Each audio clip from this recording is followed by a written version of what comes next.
Olá, meu querido irmão, olá, minha querida irmã. Muito foi falado de Jesus antes de Jesus, não é? Antes da encarnação.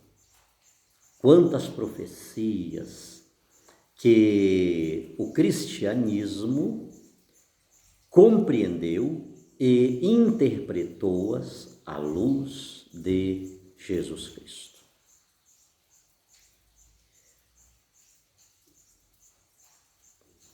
A cabeça está fugindo. Sim, se muito foi falado antes de Cristo, muito mais é necessário falar de Jesus depois de Cristo. Depois daquele período que ele viveu sobre a face da terra. O modo como ele esteve no ventre da bem-aventurada Virgem Maria, por obra e graça do Espírito Santo. Já é necessário que adentremos nesta dinâmica. Eu disse, acho que no vídeo anterior, João Batista, ele fora cheio do Espírito Santo desde o ventre de sua mãe, Santa Isabel. Enquanto que Jesus Cristo, ele foi concebido no ventre de Maria Santíssima. Ela concebeu por obra e graça do Espírito Santo. Bem, sabemos que os profetas, eles foram movidos pelo Espírito Santo, pelo Espírito de Deus, para que profetizassem. Mas com a chegada de Jesus, com a encarnação, inaugura-se uma compreensão inédita do Espírito Santo. Uma compreensão mais clara, uma compreensão mais familiar, essa expressão. O Espírito Santo, aquele que atuou nos profetas. Ele agora se torna extremamente familiar.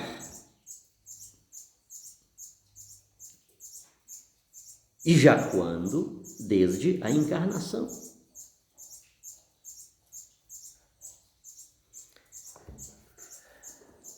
Isabel disse a Maria: bastou eu ouvir a voz da tua saudação, e a criança estremeceu de alegria no meu ventre. É um momento extremamente pneumatológico.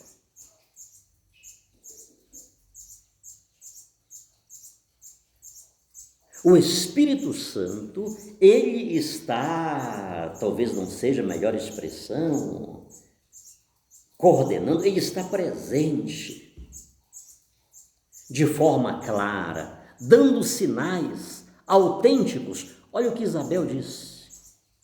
Olhe uma obra do Espírito Santo tremenda. Ao ouvir a voz da tua saudação, Maria, a criança estremeceu no meu ventre de alegria. E não esqueçamos que a primeira palavra do arcanjo a Maria foi: alegra-te, ó cheia de graça. Alegra-te. Como disse há pouco, o Espírito Santo ele se torna familiar. Ele agora não é um ser distante, um Deus distante, não é uma abstração, não. Ele é uma presença.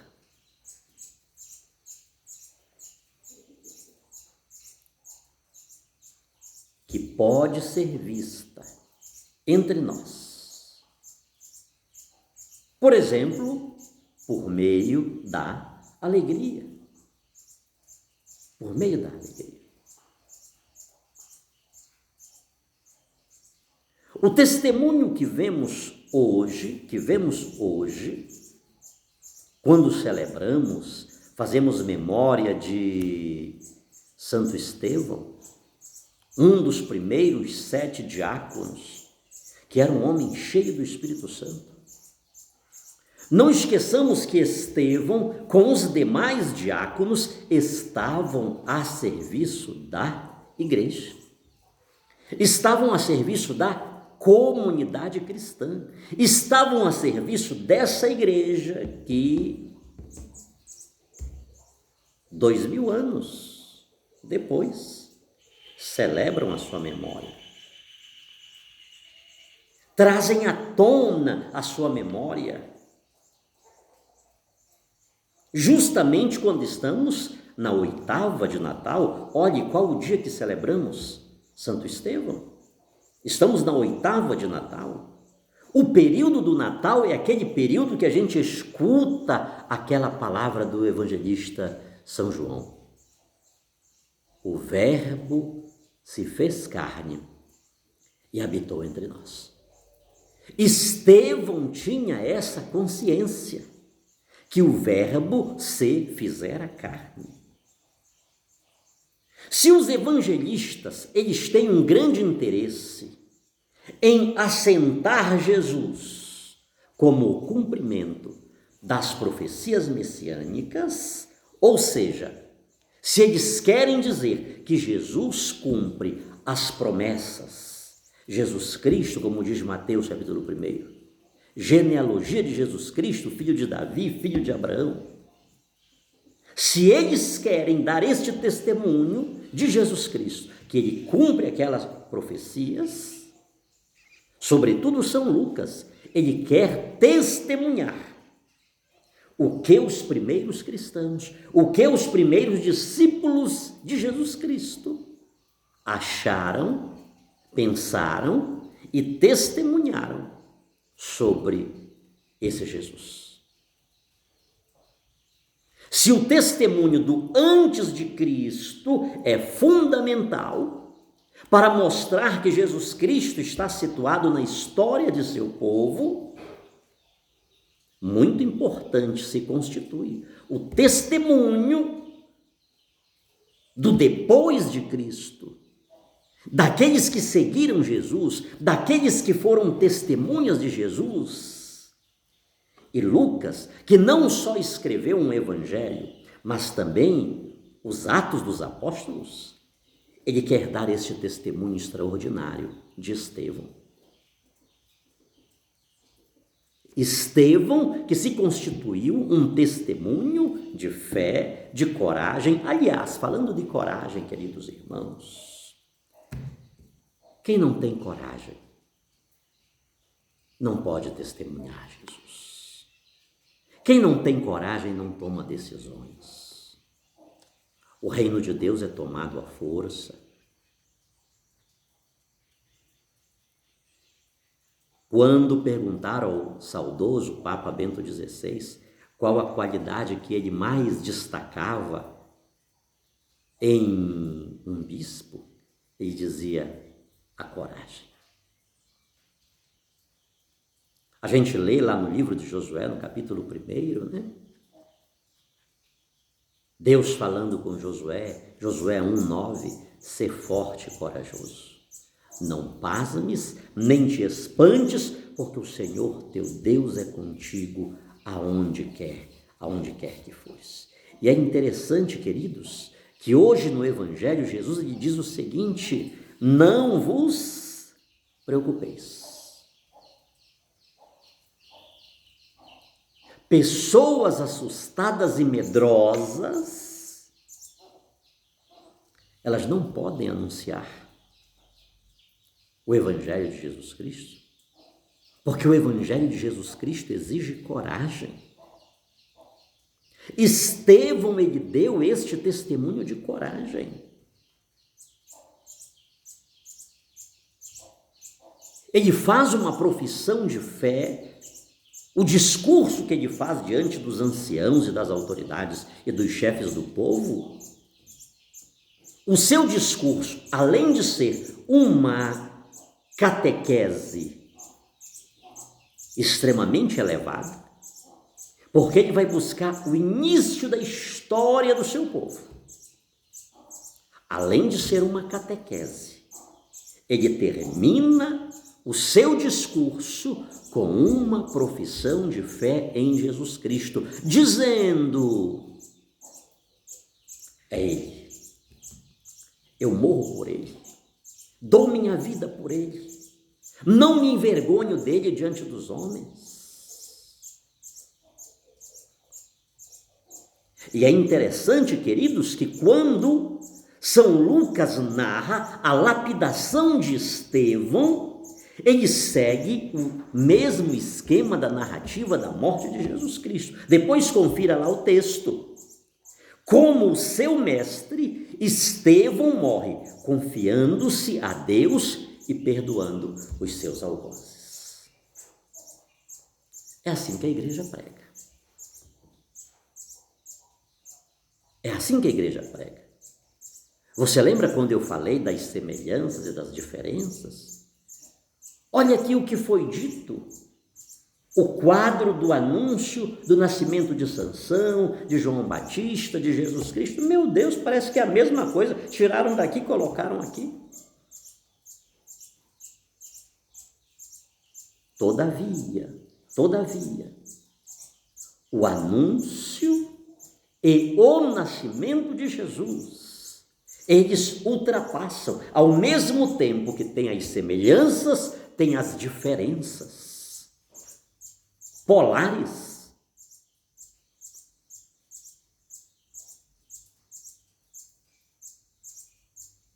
Assim como a narrativa da morte de Jesus, ela ecoa na morte de Estevão, mas tem a grande diferença. O grande referencial está onde? Na ressurreição de Jesus Cristo.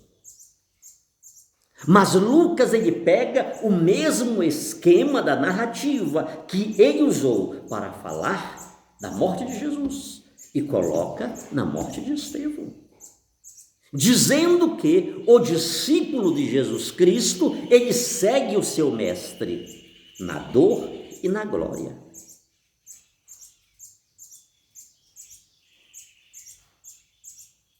Ele crê na ressurreição do seu mestre. E não esqueçamos, cabe mais uma vez ressaltar, Estevão era um dos 7 diáconos. Um homem destacado, um homem corajoso, um homem veemente, um homem cheio de dons e carismas do Espírito Santo,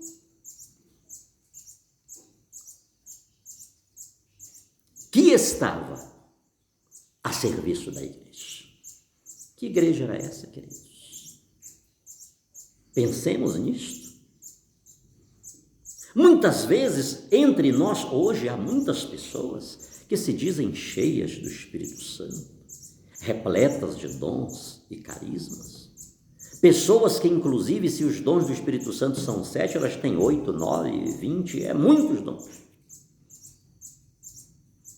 Pessoas tão capazes, tão preparadas, mas essas pessoas estão a serviço da igreja?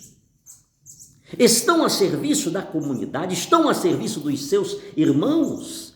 Queridos, Estevão foi lapidado porque, cheio do Espírito Santo, ele deu um testemunho de Jesus Cristo. O que é testemunhar Jesus Cristo? Hoje,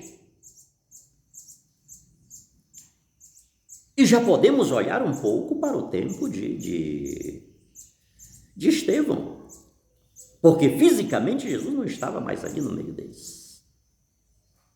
Estava o testemunho de Jesus, a memória de Jesus, seguidores de Jesus, mas ele fisicamente não mais estava. O que é dar testemunho de Jesus hoje? O que é ser martirizado? O que é ser lapidado pelo testemunho de Jesus hoje?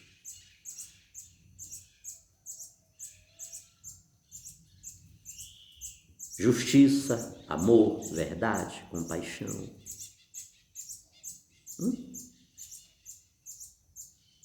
Ao mesmo tempo que vemos o mundo ter necessidade disto, parece que o mundo não quer.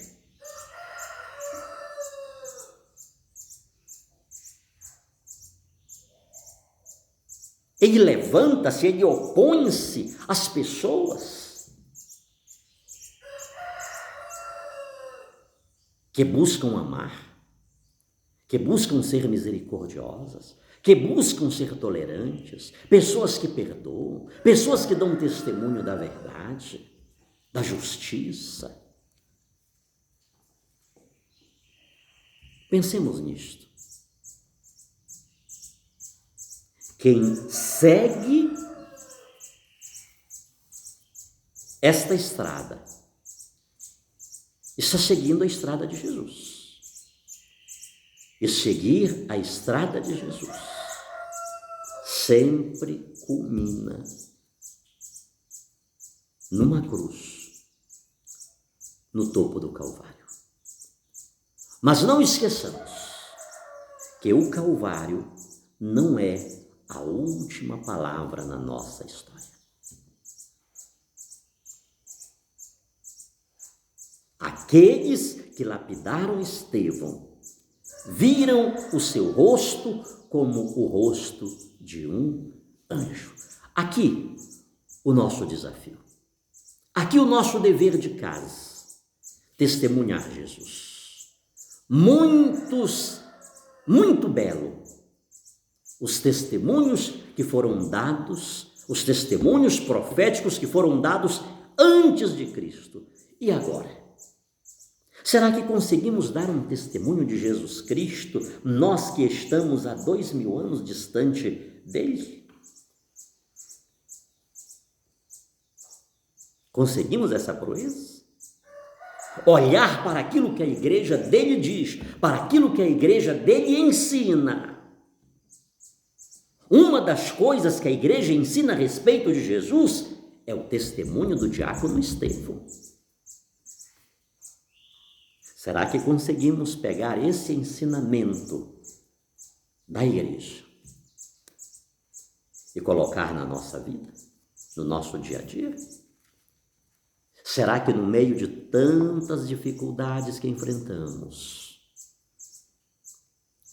o mundo aí fora, sobretudo o mundo blasfemador, o mundo perseguidor, o mundo hostil, o mundo do ódio, o mundo da injustiça, consegue ver em nós, no meio dos piores sofrimentos, um rosto, como que o rosto de um anjo? E como que um rosto de anjo, por quê? Porque cheios do Espírito Santo. Por favor, queridos, uma palavra bem particular do missionário. Não peguemos o Espírito Santo, não tomemos o Espírito Santo para as nossas vaidades. Que somos isto, aquilo, é profeta, é falador de línguas, é não sei o quê, é revelação. Não, o Espírito Santo tem mais o que fazer. O Espírito Santo produz obras autênticas.